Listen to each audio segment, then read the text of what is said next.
হিলি স্থলবন্দর দিয়ে ভারত থেকে নতুন মূল্যে পেঁয়াজের আমদানি শুরু হয়েছে। ঘোষণা 4 দিন পর গতকাল বিকেলে নতুন চালান বন্দরে আসে। আজ দুপুরের পর আরও চালান আসার কথা রয়েছে। প্রতি কেজির দাম পড়ছে 85 টাকা।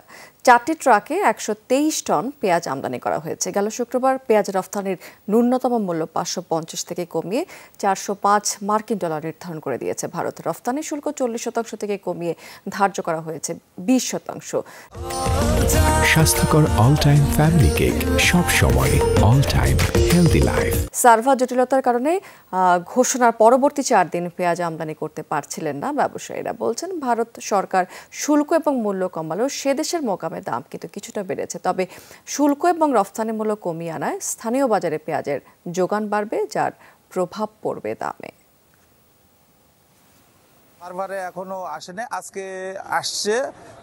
শেষ বেলাতে ওদের সব টেন্ডার হচ্ছে, আমাদের মাল ঢোকা শুরু হয়ে গেছে। আর বাজারে আশা করা যায় বাজারের দাম কমে যাবে।